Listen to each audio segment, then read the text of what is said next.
Olá para todos, é um prazer estar aqui no Diário do Grande ABC e apresentar mais um Momento Saúde especial Redditor.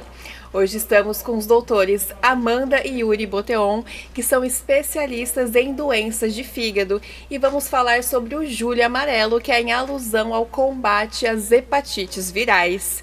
Tudo bem, doutores? Tudo bom, bem. Mariana? Prazer, Mariana. Bom dia.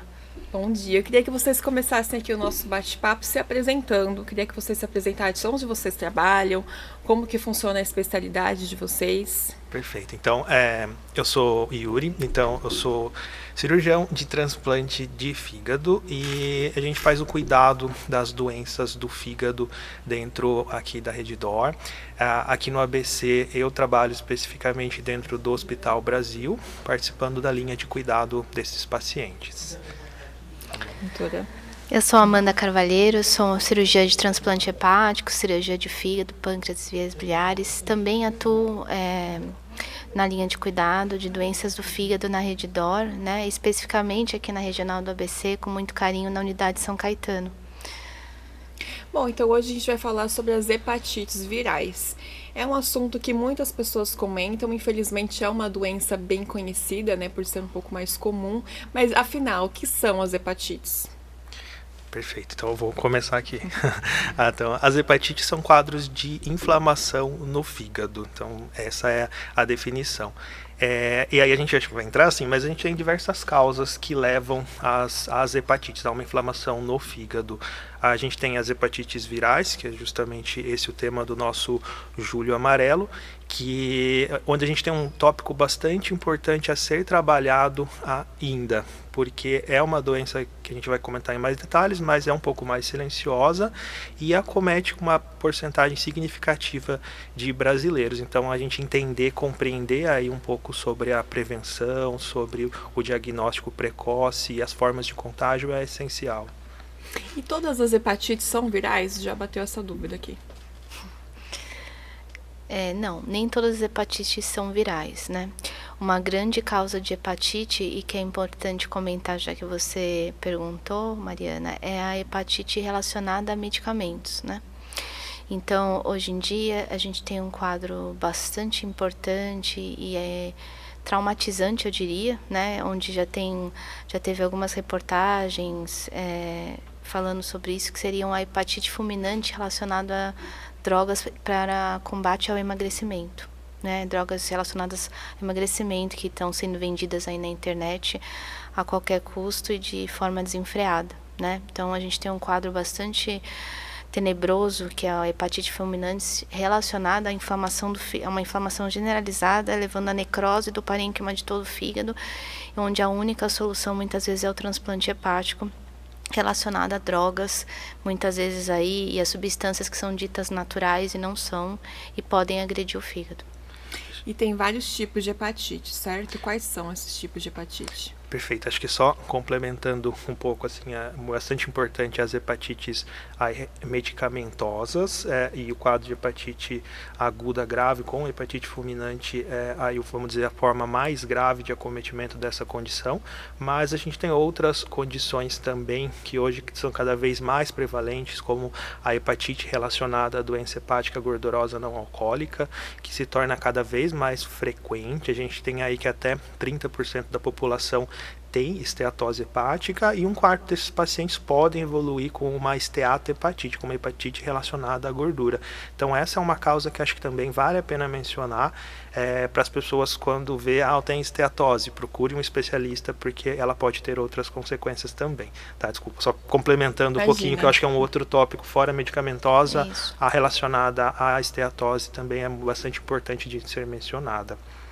Então essas são as mais comuns. São as mais comuns, né? A gente tem outras causas, a gente tem doenças metabólicas, como a hemocromatose, doença de Wilson, a gente tem outras autoimunes também, a hepatite autoimune por si só, a gente tem colangite esclerosante primária, tem algumas outras doenças autoimunes também que podem acometer o fígado, e então assim, essas causas todas, quem faz vamos dizer, essa diferenciação, essa compreensão, essa investigação é o médico especialista em doenças do fígado. Então essas são as mais comuns, acho que só para trazer para todo mundo as principais aqui.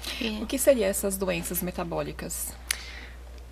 As principais que a gente tem, elas são muito menos comuns do que as hepatites virais. Eu acho que nem vale a pena a gente ficar tanto focando nelas, mas como eu disse, assim, por exemplo, a hemocromatose é uma, doença de Wilson é outra, são menos frequentes, são diagnósticos diferenciais, mas acho que o nosso foco que a gente tem que estar bastante alerta são realmente as hepatites virais, é importante, por isso que ela tem esse mês especial dedicado a ela, e a doença hepática gordurosa não alcoólica, a esteatose evoluindo com esteatohepatite, que eu acho que é outra causa bastante prevalente. Acho que esses tem que ser os dois focos que a gente tem que ter muito em mente e alertar a população da importância da prevenção e do cuidado. E dentro das hepatites virais, a gente tem a hepatite A, B e C, que seriam as mais comuns, né? Então, a hepatite A é bastante comum, por conta que a transmissão é vinda aí de alimentos, mesmo da água que a gente bebe, né? E a hepatite B e C, hoje em dia está cada vez, a gente conseguiu dominar mais, né? Mas sempre foi uma das principais causas, né? Dentro das hepatites virais, levando até quadros mais crônicos de hepatite, principalmente relacionados à doença hepática. Então, são as hepatites A, B e C. Perfeito. Então, as hepatites virais. Nós temos as mais comuns, então a B e C. A gente também tem as hepatites D e E, como a Amanda disse aqui. Então, a gente tem as hepatites E bastante menos comum no Brasil. A hepatite D é uma hepatite que ela acomete juntamente com a hepatite B. Ela precisa do vírus da hepatite B para poder ocorrer. Ela é menos frequente, mais comum no norte do país, Amazonas principalmente. E aí a gente tem as nossas principais, A, B e C, que a é bem mais comum. Apesar de ser mais comum, ela tem um risco menor de cronificação. Ela é um evento mais agudo e normalmente passageiro. E a gente tem as hepatites B e C, que essas sim, elas cronificam, elas, com o fato de cronificarem, elas têm o risco de evolução para cirrose hepática e para o hepatocarcinoma, que é o câncer primário do fígado. Então, esses são os principais focos de atenção no Julho Amarelo, são as hepatites B e C virais. A B e C, então, tem esse agravante, que pode virar um câncer também. Elas, na verdade, a tendência na cronificação, elas levarem o paciente a ter uma cirrose hepática, que é, na linguagem comum, seria aquela fibrose, aquele fígado que já pode não ter o mesmo funcionamento adequado, cheio de nódulos, né? E aí pode levar à predisposição do câncer primário do fígado, que é o carcinoma hepatocelular. Só em termos de número, a gente estima que a gente teria no Brasil, na população brasileira, mais ou menos aí 1 milhão de pessoas vivendo com uma hepatite viral, hepatite B, hepatite C. E desses pacientes, todo ano, mais ou menos 20 a 30 mil deles vão desenvolver cirrose hepática. E uma porcentagem desses pacientes com cirrose também desenvolve o hepatocarcinoma, o câncer primário do fígado, sendo que eles podem desenvolver o hepatocarcinoma mesmo sem ter a cirrose no fígado. Por si só, a hepatite viral é um fator de risco para o câncer do fígado. E como que a pessoa pode pegar a hepatite, tanto a A, quanto a B, quanto a C? Perfeito. Então, assim, acho que essa parte é bastante importante, as formas de contágio, né, nesse Julho Amarelo, a gente deixar bastante claro, né? Então, a hepatite A e hepatite E são hepatites de transmissão por fecal oral. Então, assim, alimentos contaminados, água contaminada, essas são as principais formas. A gente tem outras formas de contágio, por exemplo, em ambientes fechados, institucionais, por exemplo, dentro de creche, dentro de abrigos, dentro de prisões, são ambientes onde tem um maior risco de contrair essa doença. E, por fim, homens que fazem sexo com homens também, pelo fato da exposição ali, também tem outro risco também de desenvolver. Mas a principal forma realmente focar hepatite A e E é realmente água e alimentos contaminados. Então, assim, cuidados de higiene e cuidados principalmente onde não tem uma condição sanitária tão boa, a gente tem que ter mais atenção a elas.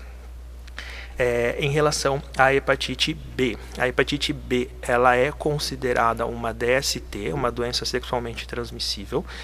Então, uma das formas principais de contágio aí da hepatite B é a relação sexual, e a segunda forma é com exposição a sangue. Quando a gente fala da hepatite C, a gente fica principalmente com a exposição a sangue. Então essas são as principais formas de contágio aí das hepatites virais. A hepatite D, como eu disse, também ela é associada com a transmissão na relação sexual, assim como a B, com a exposição a sangue, mas ela precisa aí da ocorrência da hepatite B para ela poder acontecer. E dentro da exposição ao sangue, né, é importante a gente mencionar, por exemplo, fazer as unhas, que é um ato tão comum entre o meio feminino, né? E então é importante ressaltar a importância de você ter seus próprios utensílios para levar na sua manicure, na pessoa que faz suas unhas, porque também é um meio de transmissão. E obviamente outra forma de transmissão comum dentro desse aspecto que o Dr. Yuri comentou, são as drogas injetáveis, né? Que também pode aí ocorrer a transmissão da hepatite C, principalmente através do sangue, né? Por usar a mesma agulha, indivíduos que usam a mesma agulha. Perfeito. Então, assim, acho que aí quando a gente fala, então, dentro da exposição ao sangue, né, aí a gente tem realmente formas de contágio com o sangue, né. Então, pessoas que tiveram transfusões de sangue aí antes de 1993, antes deste ano, não havia uma testagem regular para a hepatite C antes da transfusão de sangue. Então, pessoas que tiveram transfusão de sangue por qualquer razão, por cirurgia, por acidentes, antes dessa data, eles têm um risco maior de ter contraído hepatite C.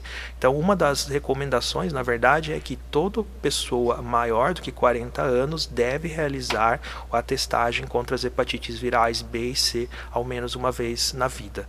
Isso está disponível em unidades de saúde. É importante que todo mundo tenha essa consciência e faça ao menos uma vez essa testagem.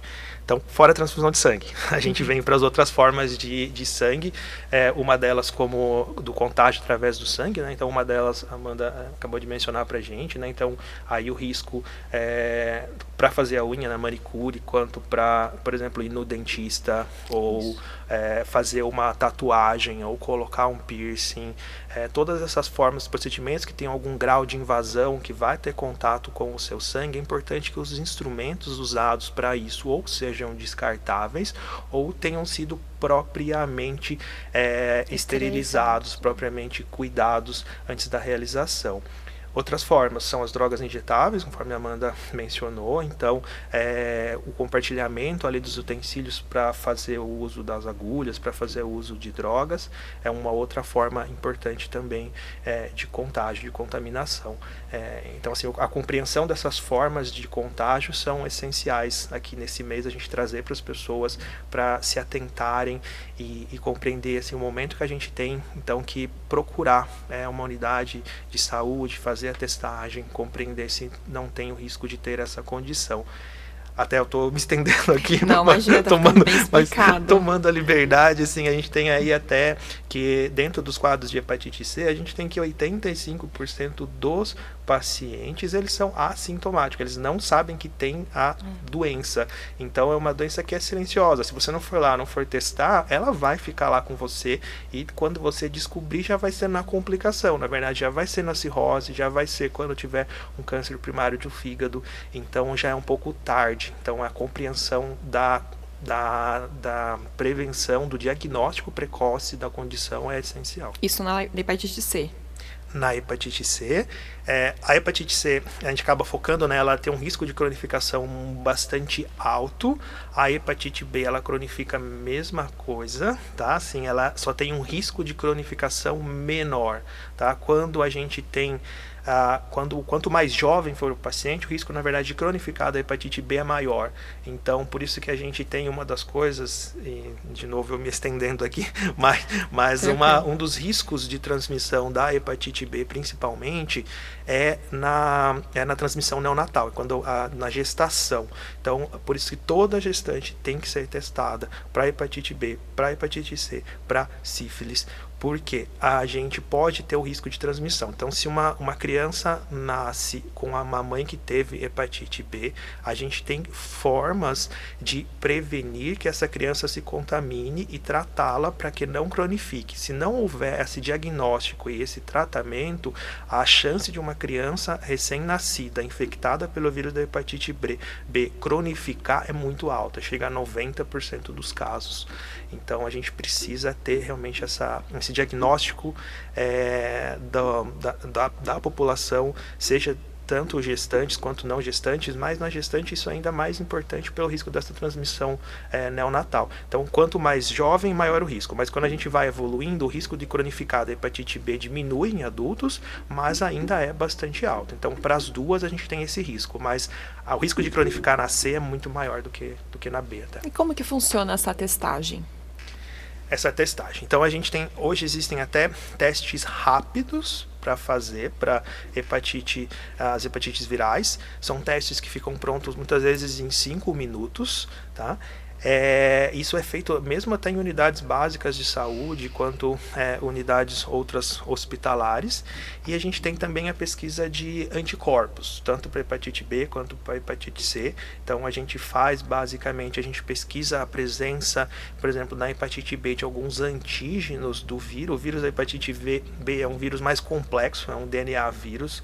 Então a gente consegue ver alguns antígenos, tanto de superfície quanto de núcleo do vírus no sangue, e a desenvolvimento de alguns anticorpos pelo indivíduo contra esses antígenos. Então essa pesquisa é uma das que a gente faz. Para a hepatite C, a gente faz essa busca também de anticorpos contra o vírus da hepatite B.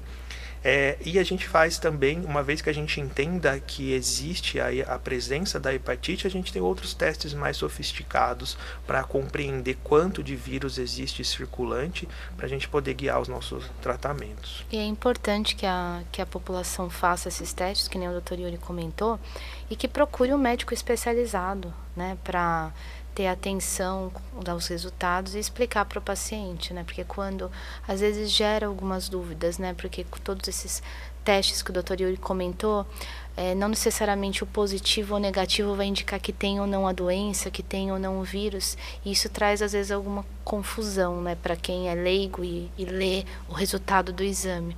Então, é importante que você leve esse resultado, né? Se você coletou, você leve para um médico especialista, para ele dar uma olhada e te orientar, né? Porque quando o paciente, por exemplo, recebeu uma vacina para hepatite B, desses resultados vai vir positivo e muitas vezes gera uma ansiedade no paciente. É recomendado que todos façam esses testes pelo menos uma vez no ano?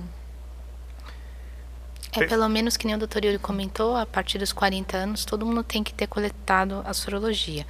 Para gestantes, é condição sine qua non. Todas no pré-natal vão coletar também as sorologias da hepatite B e C, assim como HIV, sífilis, né? Mas eu entendo, assim, que de maneira geral, não faz mal nenhum, né? Por exemplo, nós profissionais de saúde, né, que atuam com pacientes que podem ter essa doença, nós somos cirurgiões, então, porventura temos mais risco de contaminação, ou outros tipos de profissão que tenham certo risco também, não tem problema nenhum a pessoa ter essa recorrência de coleta, por exemplo, anual, né, para verificação se tem ou não hepatite B e C, não vai fazer mal nenhum, é uma coleta de sangue, é muito simples, né, e ela, como a doença é silenciosa, que nem o Dr. Yuri falou, se porventura você acabar se contaminando e não tiver ciência disso, se você coletar o exame, você vai saber e vai poder atuar dentro disso de maneira mais precoce, e também é uma prevenção, né? É isso, acho que não como rotina, né? Não para a população em geral, né? Então a testagem, aí uma vez a gente já comentou, mas existem sim algumas pessoas com risco ocupacional, que essas sim devem ter uma testagem com mais frequência, né? Então onde se inclui os profissionais da saúde, como a gente disse agora, onde se inclui também grupos de risco, por exemplo, profissionais do sexo, então assim, que são grupos de maior risco, esses profissionais sim têm que ter uma testagem mais frequente, mas não como regra na população em geral, que isso seja feita de forma anual. Mas assim, a gente teve um evento diferente na vida, aconteceu um acidente com um material cortante, nesses momentos assim, de maior risco de exposição, compreendendo quais são as formas de contágio, então nesses momentos vale a pena às vezes repetir. Bom, é uma doença silenciosa, mas existe alguma coisa que pode indicar, olha, é um momento de procurar aqui um tratamento, buscar saber realmente se tem a hepatite ou não? Na verdade, como o Dr. Yuri mencionou, quando o paciente acaba apresentando sintomas, geralmente são em formas já onde a doença está mais grave, mas acho que é importante sinalizar quais seriam esses sintomas que, de maneira geral, vão fazer com que orientemos que o paciente procure o quanto antes, né, um profissional especializado em doenças do fígado e mesmo a unidade de saúde mais próxima, né? Então, seriam quando a dor abdominal é uma forma, amarelo nos olhos, que a gente chama, mais medicamente falando, na linguagem médica, icterícia, né, que é o amarelo do branco dos olhos, a pele fica amarela das mãos, na palma das mãos, né? Outro sintoma seria fadiga, cansaço, né? Em formas mais graves da doença, a gente vai ter até outras complicações mais sérias, né? Evoluindo aí, como a gente mencionou no quadro da cirrose, então aumento do volume abdominal, água na barriga, que é a ascite, né? Período de confusão mental, sangramento digestivo, né? Então vômito com sangue, fezes com sangue, né? São todos sinais possíveis que podem indicar aí, a levar a pensar também nesse diagnóstico, né? Se porventura você fez um ultrassom de abdômen, por exemplo, hoje em dia as mulheres vão ao ginecologista anualmente, que seria a recomendação, o ginecologista acaba pedindo um ultrassom de abdômen, tem alguma alteração no parênquima do fígado, o fígado parece ter com hepatite crônica, hepatopatia crônica, na verdade, né? Ou tem um nódulo no fígado, né? Tudo isso vai gerar que você também investigue as hepatites virais dentro do rol de investigação de causas da doença. E como que é possível prevenir a hepatite? Eu acho que a prevenção está muito baseada dentro daquilo que a gente explicou, né, de como são as formas de contágio, né? Então, por exemplo, a hepatite A, e hepatite E, que nem o Dr. Yu explicou, que é transmissão mais oral, fecal oral, então seria o que, né? Você prevenir lavando bem as verduras que você come, a salada, né, os alimentos, higienizando bem as mãos em todos os sentidos, né, quando você for principalmente lidar com alimentos, né, se você vai em restaurantes, procurar aí, né, lugares onde você sabe que o alimento é apropriadamente preservado, acondicionado, né, lavado, né, e relação sexual, entrando mais no rol das hepatite B e C, né, relação sexual com preservativo, né, de preferência, né, prevenção, né, de doenças sexualmente transmissíveis de uma maneira geral, né, também o HIV e a sífilis entram nesse rol de prevenção, né, e não compartilhar agulhas, né, se vai fazer uma tatuagem, verificar se as agulhas são descartáveis, por exemplo, né, que nem a gente falou fazer as unhas, então, ou ter o seu próprio material e esterilizar adequadamente, ou ir em um local onde você tem certeza que a esterilização é feita de maneira adequada, né? E nos casos dos pacientes que receberam alguma transfusão, que nem o Dr. Yuri comentou antes, da 1940, Nossa, né? 93. 93, Então, assim, esses pacientes vão ter maior risco, porque naquela época a gente não tinha essa testagem para hepatite C antes do paciente antes da pessoa ser doadora de sangue, né? Então, acho que é isso, né? Então, assim, perfeito. As formas, a prevenção das formas de contágio, né? São perfeitas, são essas. E aí lembrar só das vacinas, né? Então, assim, as vacinas a gente tem hoje disponível, acho que o primeiro ponto, a mais importante, a vacina da hepatite B. Acho que essa vale a pena a gente mencionar bastante. Ela faz parte do calendário nacional de imunizações, então toda pessoa vai tomar a vacina quando nascer hoje, né? Então a gente tem essa vacinação, já começa na verdade na maternidade, né? Entre 12 e 24 horas já é a primeira dose, e aí a gente tem as 2 doses subsequentes aí com 1 e 6 meses após. Então a gente tem já neste momento, mas se nós tivermos adolescentes ou até adultos que não foram vacinados, esses pacientes devem ser sim vacinados contra a hepatite B. Então com isso a gente evita a gente previne aí o risco de desenvolvimento dessa condição tão grave. A segunda vacina que a gente tem disponível, que de certa forma é mais recente, é a vacina contra a hepatite A. Tá? Essa vacina, ela hoje já faz parte também do calendário nacional de imunizações, então hoje toda criança a partir de 1 ano, entre 1 e 5 anos de idade, ela tem que tomar a vacina também contra a hepatite A. Tá? Essa vacina da hepatite A pro adulto, ela é recomendada apenas em algumas situações mais especiais. Então, por exemplo, se a gente vai viajar para um lugar que tem uma alta prevalência de hepatite A, a pessoa deve se vacinar.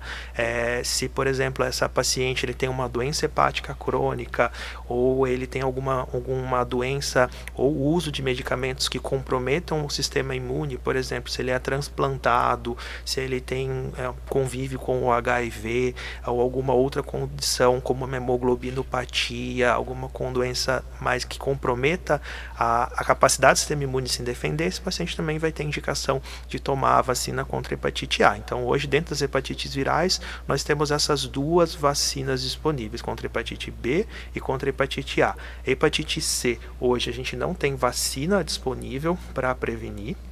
Então, a única vacina que a gente tem, a única forma de prevenção que a gente tem contra a hepatite C é realmente as nossas medidas que a gente comentou aqui para evitar as formas de contágio da doença. Como que as pessoas podem se cuidar aqui em relação às hepatites na região do Grande ABC? Como que a Redditor pode contribuir com isso? Perfeito. Então, aqui na região do Grande ABC, a gente tem aqui tanto o Hospital Brasil, em Santo André, a gente tem o Hospital São Caetano, da Redditor. Hospital Assunção, Brasil Mauá, né? O Bartira, então são todos hospitais que a Redditor atua, né, de maneira ampliada com clínicas de atendimento, né, de centros médicos, né?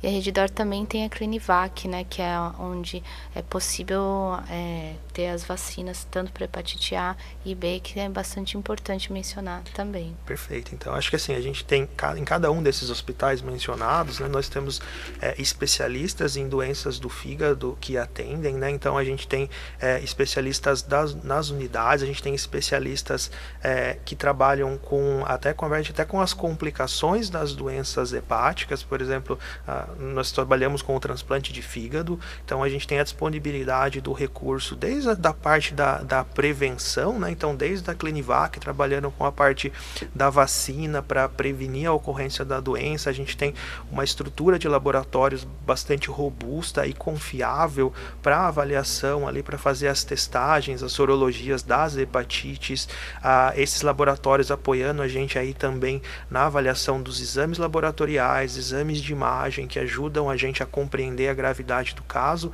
e nos casos onde a gente tem já uma complicação como a cirrose, como o câncer do fígado, onde a gente possa ter tanto indicação de ressecções, de lesões, cirurgias, né? De cirurgias do fígado, quanto de transplante de fígado, a gente tem a disponibilidade desse recurso dentro das unidades para oferecer um tratamento aí realmente completo, né, que vai aí desde a prevenção ao diagnóstico até o tratamento das complicações. Dentro da rede a gente tem toda essa visão ampliada do paciente, né? Então a gente consegue trazer de forma robusta o tratamento, que nem o Dr. Yuri falou, né? Desde o diagnóstico, prevenção, até o tratamento, da mínima complexidade até a maior complexidade, né?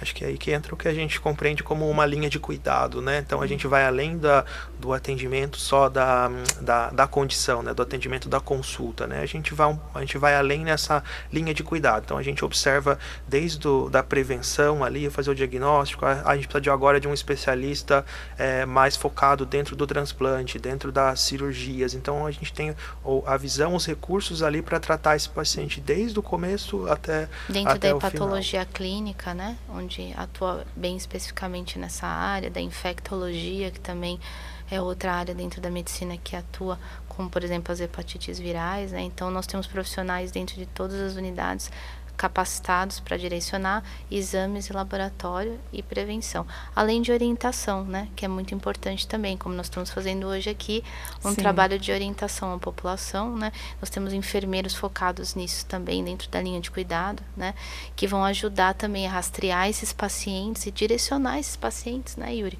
para para o especialista adequado, né? Então, todo esse serviço, né, essa visão ampliada está sendo feito dentro da Redditor, não só nos hospitais do ABC, mas também nas outras unidades em São Paulo. Obviamente, o tratamento dentro da hepatite viral, evoluindo, por exemplo, para a doença crônica, que é a cirrose, para um hepatocarcinoma, um câncer de fígado, que vai precisar de um transplante de fígado, que seria a maior complexidade, obviamente não vão ser todos os hospitais que vão fazer, mas como a linha de cuidado é ampliada e nós somos profissionais, né, dedicados, com uma estrutura dentro da rede que direciona, a gente consegue dar esse tratamento de maneira adequada para o paciente.